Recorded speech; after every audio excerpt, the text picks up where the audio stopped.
देखो, पोटेंशियल में ही next part हमको क्या करना है, देखना है अर्थिंग और ग्राउंडिंग।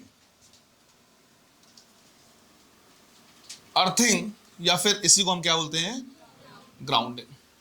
मतलब सीधा सीधा है कि हम क्या करते हैं, किसी भी ऑब्जेक्ट को किसी भी स्फीयर में जिसके पास चार्ज है उसको अगर हम क्या करते हैं, अर्थ से कनेक्ट कर दे तो उसी पार्ट को बोला जाता है अर्थिंग या ग्राउंडिंग। कॉन्सेप्ट यहां पे ये रहेगा कि सिंस अर्थ का पोटेंशियल कितना है, जीरो है, पोटेंशियल लिया जाता है, जब भी किसी भी ऑब्जेक्ट को क्या करेंगे, कनेक्ट करेंगे, तो हमें पता है चार्ज तब तक फ्लो होगा जब तक पोटेंशियल क्या ना हो जाए, सेम ना हो जाए। अब अर्थ का पोटेंशियल तो बढ़ने से रहा या कुछ चेंज होने से रहा, तो जिसको भी हम क्या करेंगे, कनेक्ट करेंगे, उसका खुद का पोटेंशियल भी क्या हो जाएगा, जीरो हो जाएगा। तो इसको लेके चलना है कि जिस भी ऑब्जेक्ट को हम क्या कर देंगे, अर्थ कर देंगे, उसका खुद का पोटेंशियल क्या हो जाएगा, जीरो हो जाएगा। मैं पोटेंशियल जीरो होने की बात कर रहा हूं, जरूरी नहीं है कि अगर पोटेंशियल जीरो हुआ तो चार्ज भी जीरो होगा। समझ लो इस बात को, जरूरी नहीं है कि अगर पोटेंशियल जीरो हुआ तो चार्ज भी जीरो होगा। हो सकता है चार्ज जीरो हो जाए, हो सकता है चार्ज जीरो ना हो। क्लियर है ये? ऐसा क्यों होगा, किस टाइप के केस होंगे, वो अलग अलग टाइप से हम देख रहे हैं। बस ध्यान रखना है जिसको अर्थ करेंगे उसका पोटेंशियल जीरो होगा, चार्ज हो सकता है जीरो हो जाए, हो सकता है जीरो ना हो। तो यहां पे इसको हम क्या कर रहे हैं, अलग अलग केसेस से समझ रहे हैं। पहला केस हमने क्या किया, लिया है कि हमारे पास क्या है, एक स्फीयर है इस तरह का और आइसोलेटेड स्फीयर है। इसका मतलब है कि इसके सराउंडिंग में, इसके आसपास में कोई और स्फीयर अवेलेबल नहीं है। हमने बोला कि इसका रेडियस है कितना r, टोटल चार्ज है कितना q, और इसको हम अर्थ करने वाले हैं। पर फिलहाल जो स्विच है वो कैसा है, ओपन है। जब हम क्या करेंगे, इसमें स्विच को क्लोज कर देंगे, राइट, जैसे हमने क्या किया, स्विच को क्लोज किया, अब हम बोलेंगे कि इस पॉइंट का जो पोटेंशियल है वो कितना हो जाना चाहिए, जीरो। पॉइंट का पोटेंशियल कितना हो जाना चाहिए, जीरो। और अगर पॉइंट का पोटेंशियल जीरो है और अगर हम उसको क्या करें, लिखें, तो हम लिखेंगे कि पोटेंशियल इज इक्वल टू के क्यू डिवाइड बाई आर, और ये कितना होना चाहिए, जीरो। और अगर ये जीरो होना चाहिए, इसका मतलब है यहां पे जो चार्ज है वो भी कितना हो जाएगा, जीरो हो जाएगा। तो जब पोटेंशियल जीरो हुआ तो चार्ज भी कितना हो गया, जीरो। पूरा चार्ज कहां फ्लो कर गया, अर्थ में। चार्ज भी जीरो है, पोटेंशियल भी जीरो। इसमें तुमसे ये भी पूछेगा कि स्विच से कितना चार्ज फ्लो हुआ। तो अगर हम इसमें क्या करें, ये लिखें कि भाई कितना चार्ज फ्लो हुआ, तो charge flown is equal to हम लिखेंगे क्यू। जितना चार्ज था वो पूरा का पूरा क्या हो गया, फ्लो हो गया। तो पहला केस हमने ऐसा देखा है कि जब पोटेंशियल जीरो हो रहा है तो चार्ज भी क्या हो जा रहा है, जीरो हो जा रहा है। बट ऐसा हो हमेशा जरूरी नहीं है। तो अगले केस में हम क्या कर रहे हैं, इस तरह से देख रहे हैं कि लेट्स से हमारे पास क्या है, एक इस टाइप का स्फीयर है और इसका खुद का रेडियस है कितना a, चार्ज कितना है q, और इसको हम क्या करने वाले हैं, अर्थ करने वाले हैं। पर फिलहाल स्विच जो है वो क्या है, ओपन है। अब ये अकेला नहीं है, इसके सेंटर से b डिस्टेंस पे एक और चार्ज अवेलेबल है, राइट। b डिस्टेंस पे क्या है, एक और चार्ज अवेलेबल है। अब जब मैं यहां पे क्या करूंगा, पोटेंशियल लिखूंगा, तो मुझे दोनों की वजह से क्या करना पड़ेगा, लिखना पड़ेगा। बट अभी मैंने ग्राउंड नहीं किया। जैसे हम इसको क्या करेंगे, ग्राउंड करेंगे, राइट, जैसे ही हमने क्या कर दिया, इसको ग्राउंड कर दिया, हमने मान लिया लेट्स से अब इसमें चार्ज हो गया कितना, क्यू डैश। हो सकता है चेंज हो जाए, हो सकता है जीरो हो जाए, वो अलग बात है। मान लिया कितना है, क्यू डैश है। इसका खुद का रेडियस है कितना, a, सेंटर से b डिस्टेंस पे दूसरा चार्ज अवेलेबल है क्या, q। अब यहां पे मैंने क्या किया, एक पॉइंट ले लिया और मुझे इसका पोटेंशियल लिखना है। मुझे पता है हालांकि कि पोटेंशियल कितना है, जीरो, पर फिर भी मैं उसको क्या कर रहा, लिख रहा। तो मैं अगर पोटेंशियल लिखूंगा तो पहले तो इस चार्ज की वजह से लिखूंगा, कितना हो जाएगा, के क्यू डैश डिवाइड बाई ए, पर इसकी वजह से भी लिखूंगा, और वो हो जाएगा कितना, के क्यू डिवाइड बाई बी, पर ओवरऑल होना कितना चाहिए, जीरो होना चाहिए। ओवरऑल होगा जीरो, पोटेंशियल जीरो हो जाएगा। अब अगर मैंने इसको क्या कर दिया, जीरो कर दिया, तो मैं यहां पे लिख सकता हूं K Q dash by A is equal to minus K Q by B, K से के कैंसिल, और यहां से मुझे मिलेगा Q dash is equal to minus A by B into Q. तो हमें इसमें यह समझ में आ रहा है कि अर्थिंग करने के बाद पोटेंशियल जरूर जीरो हो जा रहा है, पर चार्ज जीरो नहीं, उसमें इतना चार्ज हो जाएगा। यहां पे हमें समझना यह है कि जो चार्ज आएगा वो इस चार्ज का अपोजिट नेचर का होगा, और होना ही पड़ेगा। मुझे अगर इसमें क्या करना है, पोटेंशियल जीरो करना है, और बगल में पॉजिटिव चार्ज है, तो पॉजिटिव चार्ज की वजह से पॉजिटिव पोटेंशियल होगा, तो ये क्या कर लेगा, अपने ऊपर नेगेटिव चार्ज कर लेगा। इतना नेगेटिव चार्ज करेगा कि जितना इसका पॉजिटिव पोटेंशियल है उसकी वजह से उतना ही नेगेटिव पोटेंशियल हो जाए, और ओवरऑल वैल्यू कितनी हो जाएगी, जीरो।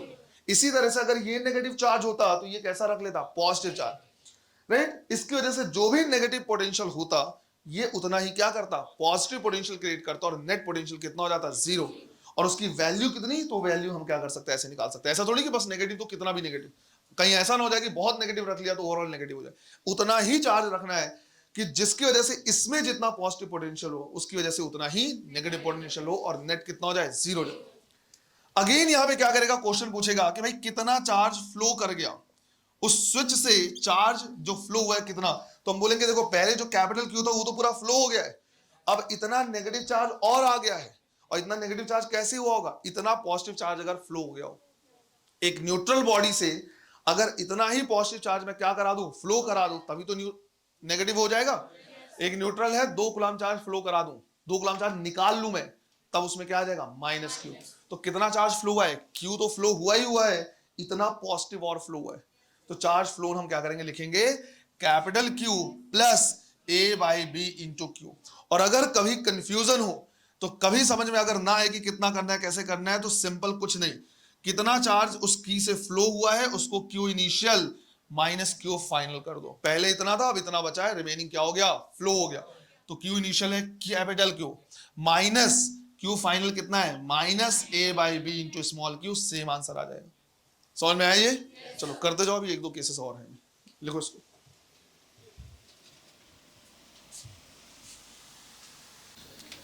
थर्ड केस हम क्या कर रहे हैं, ऐसे ले रहे हैं कि अब हमारे पास क्या है, 2 कंसेंट्रिक स्फीयर्स है। ध्यान रखना इस टाइप के कई क्वेश्चंस पूछे हुए हैं, राइट, कई क्वेश्चन पूछे, कभी चार्ज देके पूछा है, कभी सरफेस चार्ज डेंसिटी देके पूछा है।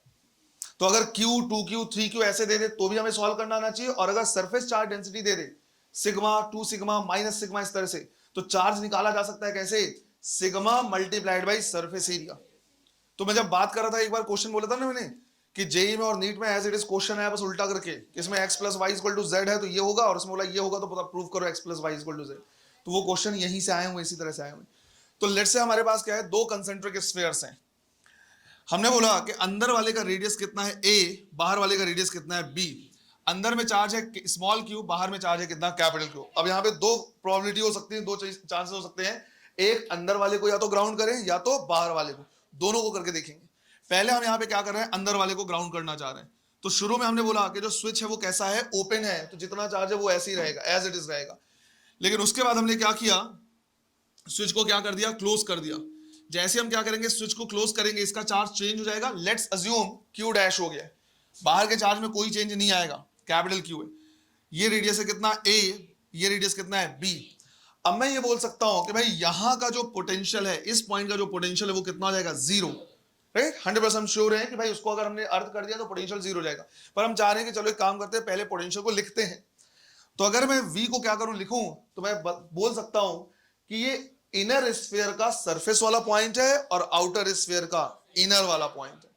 तो पहले इनर स्फीयर से लिखेंगे तो क्या लिखेंगे, K Q dash divide by A, और बाहर वाले के लिए लिखेंगे तो K capital Q divide by is equal to 0, right, 0 होगा। फिर मुझे क्यू डैश की वैल्यू निकालनी है, तो हम लिख सकते हैं कि Q dash is equal to क्या आ जाएगा, minus A by B into capital Q. Similar वही आ रहा है जो हमने अभी इससे पहले वाले केस में देखा था।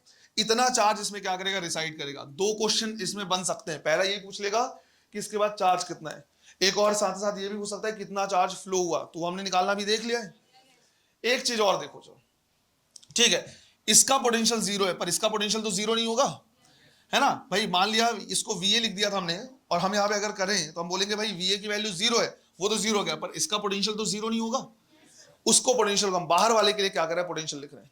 अब अगर हम बाहर वाले के लिए क्या करेंगे, पोटेंशियल लिखेंगे, तो हम बोलेंगे इनर स्फीयर का आउटर पॉइंट है, तो हम लिखेंगे क्या, K Q dash divide by B, और आउटर स्फीयर का सरफेस वाला पॉइंट है, तो capital K Q divide by again B.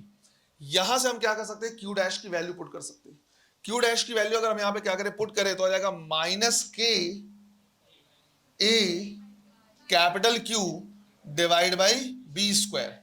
ये हो जाएगा, के बाई बी ऑलरेडी था, क्यू डैश की वैल्यू हमने पुट कर दी, है ना। तो ए और कैपिटल क्यू ऊपर आ गया, और नीचे बी और बी स्क्वायर हो गया, plus capital Q divide by B, right. ऐसा मैं यहां से क्या कर रहा, क्यू को कॉमन निकाल रहा, क्यू को कॉमन निकालूंगा तो यहां पे क्या आ जाएगा, के को भी कॉमन निकाल ले रहे, तो यहां पे क्या आ जाएगा 1 बाई बी, और यहां पे क्या आएगा minus A by B square. Solve करते जब ऐसे Q by 4 pi epsilon naught तो इधर है ही, इसे सॉल्व करें तो डिनोमिनेटर आएगा बी स्क्वायर, ये हो जाएगा बी माइनस ए, और इधर पे क्या है वी।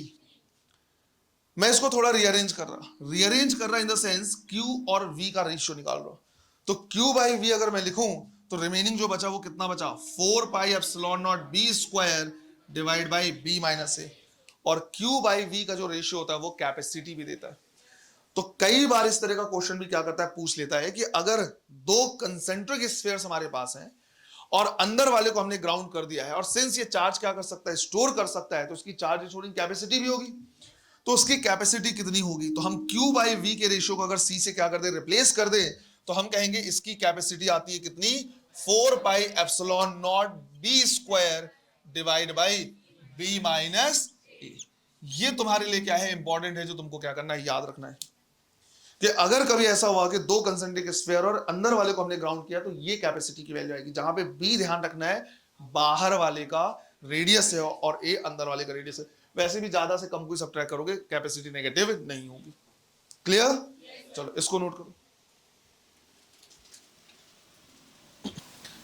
देखो फिर फोर्थ केस हमारे पास ऐसा हो जाएगा कि अब हम क्या कर रहे हैं, बाहर वाले स्फीयर को ग्राउंड करना चाह रहे हैं।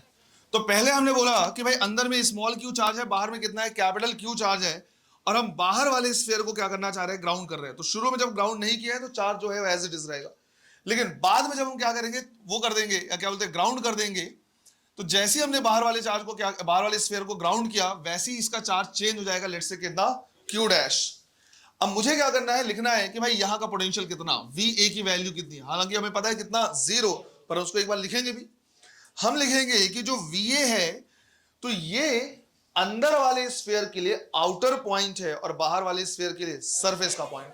पहले अंदर वाले से लिखेंगे तो लिखेंगे KQ डिवाइड बाई B, और बाहर वाले के लिए लिखेंगे तो KQ dash divide by B, और होना कितना चाहिए, 0।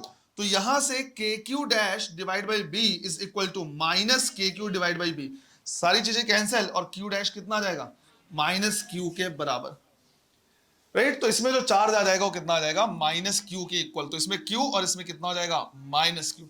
अगर पूछेगा कि कितना चार्ज फ्लो हुआ, तो तुम बोलोगे पहले कैपिटल Q था, अब माइनस Q है, मतलब capital Q plus small q, इतना चार्ज क्या हो गया, फ्लो हो गया, है ना। इनिशियल माइनस फाइनल कर देना, आ जाएगा। फिर हमने सोचा एक काम करते हैं, अंदर वाला जो स्फीयर है इसमें तो पोटेंशियल 0 नहीं होगा, अंदर वाले स्फीयर में क्या कर लेते हैं, पोटेंशियल निकाल लेते हैं। तो अब अगर अंदर वाले में हम क्या करेंगे, पोटेंशियल निकालेंगे, तो इसकी वजह से हो जाएगा कितना, KQ डिवाइड बाई A, और इसकी वजह से KQ dash divide by B, यही होगा। पर Q डैश की जगह लिखेंगे क्या, माइनस Q, तो K minus Q divide by B। यहां से KQ को कॉमन निकाल सकते हो, और ब्रैकेट में क्या बचा, 1 upon A minus 1 upon B। तो यहां से पोटेंशियल आ जा रहा है Q divide by 4 pi epsilon not, और इसे अगर देखें तो हो जाएगा B इंटू A, और ऊपर में B माइनस A। अगेन मैं Q बाई V का क्या कर रहा, रेशियो निकाल रहा, तो ये आ जाएगा 4 pi epsilon not BA divide by B minus A, और इसी को लिखा जा सकता है क्या, कैपेसिटेंस। तो इसमें कैपेसिटेंस आता है जब बाहर वाले को क्या करते हैं, वो करते हैं, ग्राउंड करते हैं, तो कैपेसिटेंस का फॉर्मूला आता है 4 pi epsilon not BA divide by B minus A। इससे पहले क्या आ रहा था, 4 pi epsilon not B square divide by B minus A। तो ये पूरा टर्म B माइनस A तो क्या है, कॉमन है, एक जगह B स्क्वायर है और एक जगह B आ रहा है। एक स्टूडेंट ने क्या कहता है, इसको ट्रिक बताया था कि सर जहां पे BA लिखा है मतलब बाहर वाले को क्या किया है, ग्राउंड किया हुआ है। तो यहां से तुम क्या कर सकते हो, याद रख सकते हो कि बाहर वाले को अगर ग्राउंड किया तो BA से क्या है, बाहर, एक बचा क्या, B स्क्वायर। ये भी ध्यान रखना B और A का मतलब क्या है। क्लियर है ये? चलो नोट कर लो इसको भी।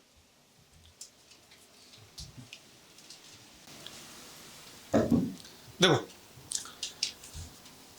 जब भी इस तरह का क्वेश्चन आएगा कि एक पार्ट को या किसी भी को क्या कर दिया, ग्राउंड कर दिया गया है, और बताओ अब इसमें फाइनल चार्ज कितना है, तो कॉन्सेप्ट सिंपल सा है कि उसके पोटेंशियल को क्या करना है, लिखना है और इक्वेट कर देना है किससे, 0 से, और वहां से चार्ज निकालना है। क्वेश्चन है एक कि हमारे पास 3 कंसेंट्रिक स्फीयर्स हैं, राइट, 3 स्फीयर्स है इस तरह से, एक का रेडियस है A, बाहर वाले का रेडियस है B, और सबसे बाहर वाले का रेडियस कितना है, C। अब इसमें चार्ज गिवन है, इस पे है Q, इस पे है -2Q, और इसमें है 3Q।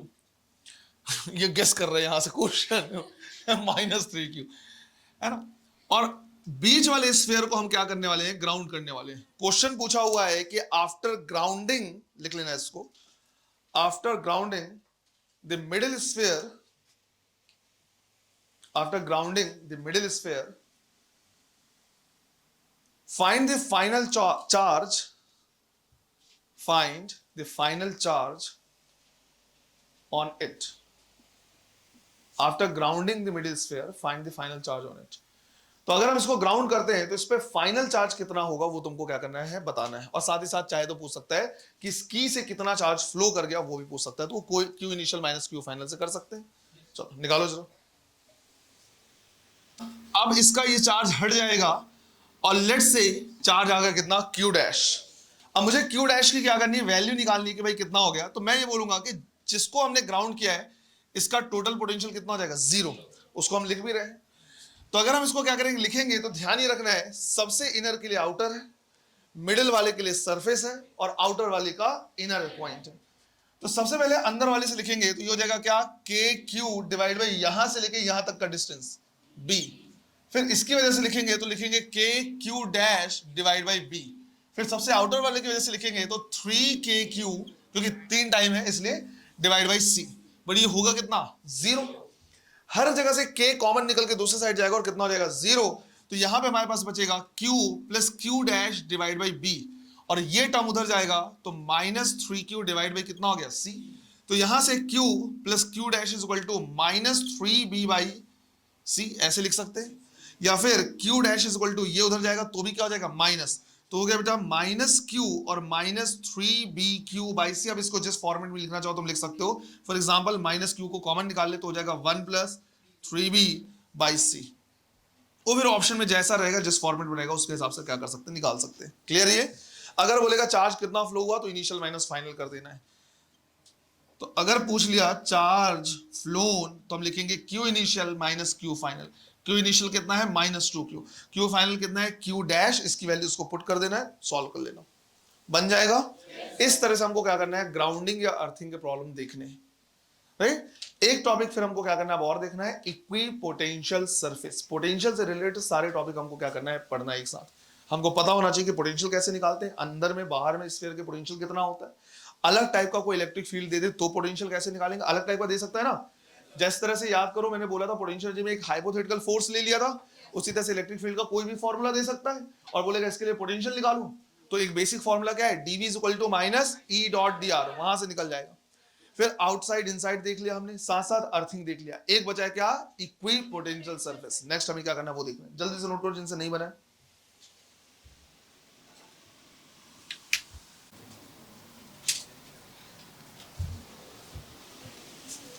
देखो पोटेंशियल से रिलेटेड हमारे पास क्या है, लास्ट टॉपिक है इक्विपोटेंशियल सरफेसेस। अभी हमने क्वेश्चन प्रैक्टिस नहीं किया, ध्यान रखना है ना। इलेक्ट्रिक फील्ड पे, पोटेंशियल एनर्जी पर, और पोटेंशियल पे कुछ और भी क्वेश्चंस है जो हम क्या करेंगे, देखेंगे कल वाली क्लास में, वो भी देखेंगे। नेक्स्ट देख रहे हैं हम इक्विपोटेंशियल सरफेस। इक्विपोटेंशियल सरफेस यहां पे हमें नाम से दिख रहा है, राइट। नाम से हमें पता चल रहा है कि ऐसा सरफेस जिसके हर पॉइंट पे पोटेंशियल क्या होगा, सेम होगा। तो चाहो तो डेफिनेशन क्या कर सकते हो, लिख सकते हो, a surface containing all the points, a surface containing all the points having same potential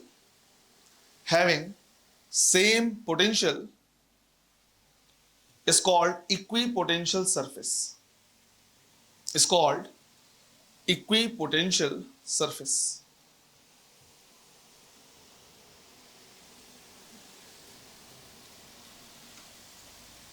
देखो अब जो इक्विपोटेंशियल सरफेस होगा वो अलग अलग टाइप के चार्ज के लिए या चार्ज डिस्ट्रीब्यूशन के लिए अलग अलग टाइप का होगा। जैसे अगर हम क्या करें, यहां पे देखें कि भाई हमारे पास क्या है, एक पॉइंट चार्ज है, राइट। एक पॉइंट चार्ज है। तो लेट्स से हमने यहां पे एक पॉइंट चार्ज ले लिया, तो इसका जो इलेक्ट्रिक फील्ड होगा वो इस तरह से क्या होगा, निकलेगा, right, away from the centre, right, centre या away from the positive charge. अब लेट्स अज्यूम कि यहां पे मैंने क्या किया, अगर मैं इस पॉइंट को देखूं तो पॉजिटिव चार्ज से या चार्ज जो भी है उससे फिक्स डिस्टेंस पे, तो यहां पे जो पोटेंशियल हो जाएगा के क्यू डिवाइड बाई जो भी डिस्टेंस है आर। अगर मैं सेम डिस्टेंस पे यहां पे एक पॉइंट ले लूं तो यहां भी के क्यू बाई आर, के क्यू बाई आर इस तरह से। इसका मतलब यह हुआ कि पॉइंट चार्ज से अगर मैं इक्वल डिस्टेंस पे हर तरफ एक पॉइंट लूं तो हर जगह पे पोटेंशियल क्या होगा, सेम होगा। और ये जो पॉइंट होगा वो एक सर्कल में नहीं बल्कि स्फेरिकल शेप में होगा, क्योंकि इलेक्ट्रिक फील्ड हर तरफ निकल रहा है। हर वो पॉइंट में ले लूं, बहुत सारे पॉइंट और सबको क्या कर दूं, कनेक्ट कर दूं, तो एक क्या मिलेगा, स्फेयर। तो यहां पे अगर हम बहुत सारा क्या कर ले, इस तरह से पॉइंट ले ले और सबको क्या कर दे, कनेक्ट कर दे, तो यहां जो मुझे सरफेस मिलेगा वो कैसा मिलेगा, स्फेरिकल शेप का मिलेगा। और इसके हर पॉइंट पे जो पोटेंशियल होगा वो क्या होगा, सेम होगा। इसी तरह से यहां पे मैं ले सकता हूं, बहुत सारे ले सकते हैं। तो जितने भी हम क्या करेंगे, इस तरह से सरफेस लेंगे, इसके हर पॉइंट पे जो पोटेंशियल होगा वो क्या होगा, सेम होगा। तो इसमें जो इक्विपोटेंशियल सरफेस होता है उसका शेप कैसा होता है, स्फेरिकल होता है। ध्यान ये रखना, जो चीजें हम यहां पे पढ़ने वाले हैं as it is wave optics में वेव फ्रंट के बारे में पढ़ेंगे। एज इट इज काफी चीजें वहां पे क्या होंगी, मिलेंगी। अभी हम इसमें प्रॉपर्टीज भी देखेंगे। अगर मान लो मैंने बोला कि भाई ये पॉइंट ए है, ये पॉइंट क्या है, बी है, इसी तरह से ये पॉइंट सी है, तो हम कहेंगे कि ए का पोटेंशियल, बी का पोटेंशियल और सी का पोटेंशियल क्या होगा, सेम होगा। इसी तरह से दूसरे इक्विपोटेंशियल सरफेस में लेट से 2-3 पॉइंट ले लिया हमने बोला ये पी है, ये क्यू है, ये आर है, तो हम यहां से ये भी लिख सकते हैं कि पी का, क्यू और आर का पोटेंशियल क्या होगा, सेम होगा। पर इनको सेम नहीं करना है। अब हमने ये सीखा हुआ है कि भाई पोटेंशियल अगर चेंज होगा तभी पोटेंशियल एनर्जी चेंज होगा, क्योंकि du इज इक्वल टू लिखते हैं क्यू डीवी। अभी आज ही सीखा है। तो du इज इक्वल टू क्या लिखा जा सकता है, q इंटू डीवी। क्या लिख रहा है, q इंटू डीवी। अगर पोटेंशियल चेंज होगा तभी पोटेंशियल एनर्जी चेंज होगा, और पोटेंशियल एनर्जी चेंज हुआ है तभी हमें वर्क करना पड़ा है। अदरवाइज जब भी हम वर्क करेंगे तो पोटेंशियल अगर चेंज हो रहा है तो ही वर्क कहलाएगा, पोटेंशियल चेंज नहीं हुआ है मतलब वर्क नहीं हुआ है। तो हम कहते हैं कि जब भी हम किसी पार्टिकल को, किसी चार्ज को इक्विपोटेंशियल सरफेस में क्या करते हैं, रोटेट कराते हैं या घुमाते हैं या एक जगह से दूसरी जगह ले जाते हैं, तो उसमें वर्क डन कितना होता है, 0 होता है। बट इसका यह बिल्कुल मतलब नहीं कि एक चार्ज पार्टिकल को एक इक्विपोटेंशियल सरफेस से दूसरे इक्विपोटेंशियल सरफेस में ले जाने में वर्क नहीं करना पड़ेगा, ऐसा नहीं है। उसमें हमें वर्क करना पड़ेगा। मैंने ये देखा है जनरली कि जो ड्रॉपर के स्टूडेंट्स होते हैं वो इक्विपोटेंशियल सरफेस में इसको इतना याद कर लेते हैं कि work done 0, work done 0, work done, देखा इक्विपोटेंशियल सरफेस और वर्क डन 0 लगाते हैं। ये ध्यान रखना है कि एक ही इक्विपोटेंशियल सरफेस में अगर तुम उसको क्या कर रहे हो, ले जा रहे हो, घुमा रहे हो, तब 0, पर यहां से यहां ले जाए या यहां से यहां ले जाए। फॉर एग्जाम्पल यहाँ पे 5 वोल्ट है और यहाँ पे 7 वोल्ट है, तो चेंज कितने का है, 2 वोल्ट। तो 2 वोल्ट मल्टीप्लाइड बाई चार्ज, इतना वर्क करना पड़ेगा। अभी ये सारे पॉइंट्स को हम नोट करके लिखेंगे। समझ में आ रहे हैं। दूसरा तुम देख रहे हो कि इलेक्ट्रिक फील्ड का जो डायरेक्शन है और इक्विपोटेंशियल सरफेस आपस में कैसे है, परपेंडिकुलर है, राइट। इसमें अगर मैं टेंजेंट ड्रॉ कर दूं इलेक्ट्रिक फील्ड को, अगर मैं देखूं तो ये आपस में क्या है, परपेंडिकुलर। ये भी एक प्रॉपर्टी होती है, इसको हम वेरीफाई कर लेते हैं। दूसरा, हम यहां पे क्या कर रहे हैं, पॉइंट चार्ज की जगह पे एक लाइन चार्ज ले ले। जैसे अगर हमारे पास क्या है, एक रॉड है और उसमें पूरा चार्ज है, तो वो लाइन चार्ज कहला जाएगा एक तरीके से, या लीनियर चार्ज डेंसिटी की तरह हम उसको क्या कर सकते हैं, देख सकते हैं। तो अगर हमारे पास इस तरह का क्या है, एक अरेंजमेंट है कि एक रॉड है और उस रॉड में क्या है, चार्ज भरा हुआ है ना, इस तरह से। तो अब हम क्या कर सकते हैं, इसमें ऐसे देख सकते हैं कि भाई ये लाइन चार्ज है, अगर मैं इस डिस्टेंस पे देखूं, चाहे इस डिस्टेंस पे देखूं, चाहे यहां देखो चाहे यहां देखो, हर जगह पे क्या होगा, सेम होगा। और हमें फॉर्मूला भी हमने ऐसे हालांकि देख लिया था, 2k lambda by R. Lambda same है, अगर आर सेम होगा तो पोटेंशियल भी सेम होगा, इलेक्ट्रिक फील्ड सेम होगा। इलेक्ट्रिक फील्ड तो वो भी ऐसे करके देख सकते हैं, वो तो इलेक्ट्रिक फील्ड का फॉर्मूला देखा था ना हमने। हम वहां से चाहे तो इलेक्ट्रिक फील्ड का फॉर्मूला अगर हमारे पास है 2k लैम्डा बाई आर, तो हम चाहे तो क्या कर सकते हैं, पोटेंशियल भी निकाल सकते हैं। तो इक्वल डिस्टेंस अगर मैं देखूंगा तो हर तरफ से इधर भी देख सकता है, तो शेप बनेगा कैसा, सिलेंड्रिकल।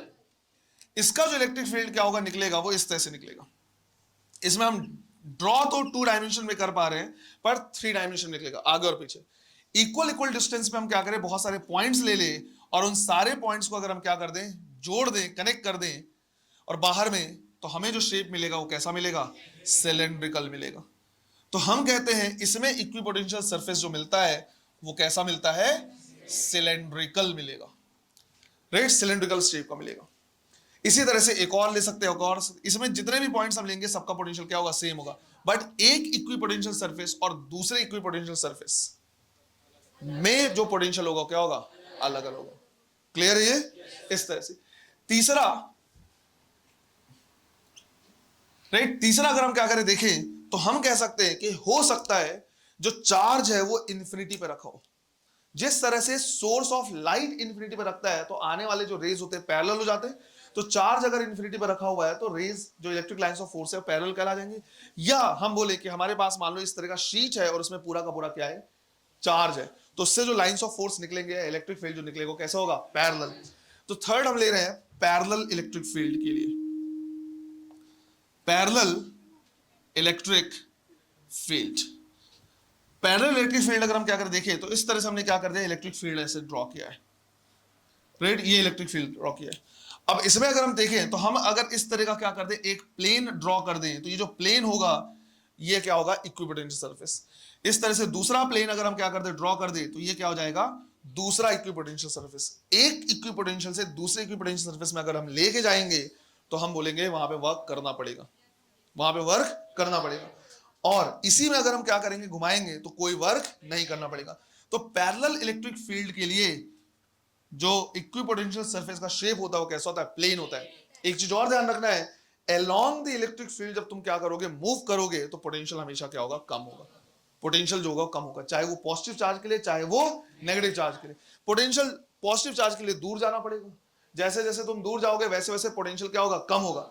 नेगेटिव चार्ज के लिए पास आना पड़ेगा, क्यों, क्योंकि बेटा नेगेटिव चार्ज के लिए, सॉरी, नेगेटिव चार्ज के लिए इस तरह से इलेक्ट्रिक लाइंस ऑफ फोर्स हो, तुम यहां से यहां जाओगे, यहां से यहां जाओगे, तो नेगेटिव वैल्यू बढ़ती जाएगी, और नेगेटिव में वैल्यू बढ़ना मतलब पोटेंशियल क्या होना, कम होना।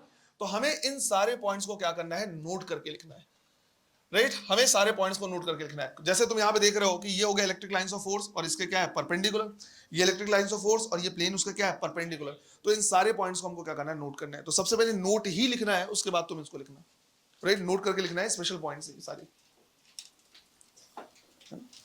पहला लिखना है equipotential surfaces, equipotential surfaces are always perpendicular to, always perpendicular to the direction of, perpendicular to the direction of electric field, electric field। तो इलेक्ट्रिक फील्ड के क्या होता है, हमेशा परपेंडिकुलर। सेकेंड पॉइंट लिखना है, in moving a charge particle, in moving a charge particle in a equipotential surface, in a equipotential surface, work done is zero, work done is zero. इसी में लिखना है, however, however, in moving a charged particle, however, in moving a charged particle between the equipotential surfaces, between the equipotential surfaces, work done is non-zero, work done is non-zero। ये confuse मत होना, between the equipotential surfaces मतलब अलग अलग surfaces है और उनके बीच में हम क्या करा रहे हैं, मूव करा रहे हैं। अगर तुमको कंफ्यूजन हो तो तुमने जहां लिखा है बिटवीन, तो वहां पे लिख लेना between two different equipotential surfaces, ताकि कंफ्यूजन ना हो। तुम चाहो तो अपने हिसाब से लिख सकते हो, between two different equipotential surfaces, work done is zero, और work done is non zero. तीसरा पॉइंट लिखना है, on moving in the same direction of electric field, on moving in the same direction of electric field, potential decreases, potential decreases, right. फिर चाहे वो positive के लिए हो चाहे वो नेगेटिव के लिए हो, क्लियर है। ये यहां जो हमने पढ़ा हुआ है ये सेम चीज आएगा कहां पे, wave front in wave optics. वहां पे हम क्या करेंगे, देखेंगे कि शेप ऑफ वेव फ्रंट, अगर हमारे पास लाइट का सोर्स पॉइंट है तो वेव फ्रंट स्फेरिकल मिलेगा, लीनियर है जैसे ट्यूबलाइट है तो सिलेंड्रिकल, और अगर बहुत दूर से आ रहा है तो प्लेन। वहां पे हम ये भी बोलेंगे कि direction of propagation of light is perpendicular to wave front, clear है ये। तो ये दो पॉइंट्स रहेंगे जो बिल्कुल क्या रहेंगे, सिमिलर रहेंगे। कल हम क्या करेंगे, इन्हीं सारी चीजों पे क्वेश्चंस देखेंगे, इक्विपोटेंशियल सरफेस वगैरह पे भी, क्लियर? चलो, थैंक यू।